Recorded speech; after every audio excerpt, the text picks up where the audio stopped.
Ako si Celine, and part of our episode today is ang pagtuklas ng mga Philippine famous delicacies. Dito sa Karkar ay may kilalang nagbebenta ng famous Filipino delicacies. Tara, puntahan natin!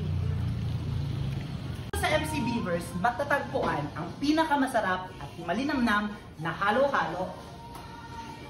Ang halo-halo ay galing sa salitang ugat na ha at lo na ipag-combine natin ang tinatawag na halo-halo. Minsan napagkakamalan din itong binignit. Pero iba yung binignit at iba ang halo-halo.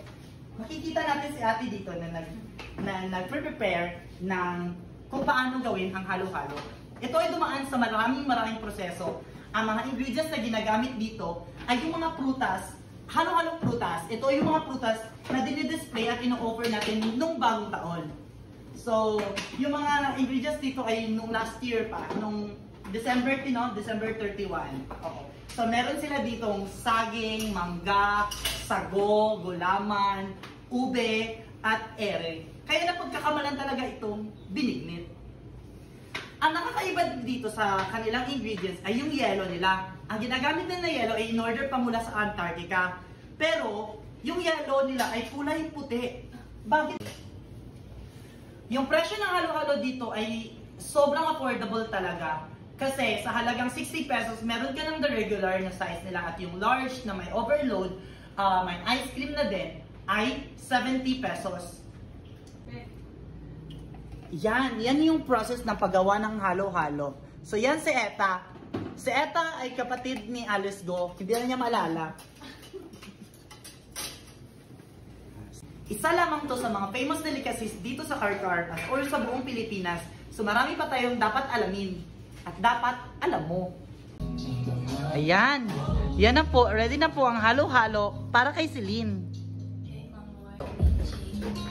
So eto po, titikman na po ni Celine yung halo-halo dito sa MC Beavers na makikita lamang sa The Garden dito sa Karkar. Kasama ko dito si Jane. Siya po yung aking manyak na videographer. Jane, parang may naalala ako dito. Eto yung secret ingredients dito. Alam nyo ba kung bakit masarap dito sa MC Beavers na halo-halo? Kasi may sauce. Uy, digaw na lang ito si Jane. Hindi po, nilalagyan po kasi nila ito ng magic sarap dahil sa unang kagat, lam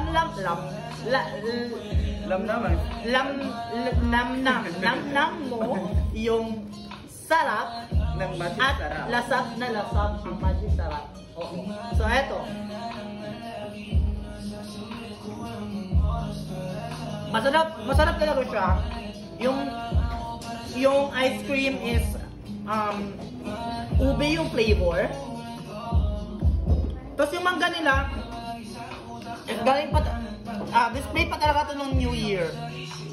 Kaya na-ferment na talaga yung lasa. Tapos yung yellow, kulay puti.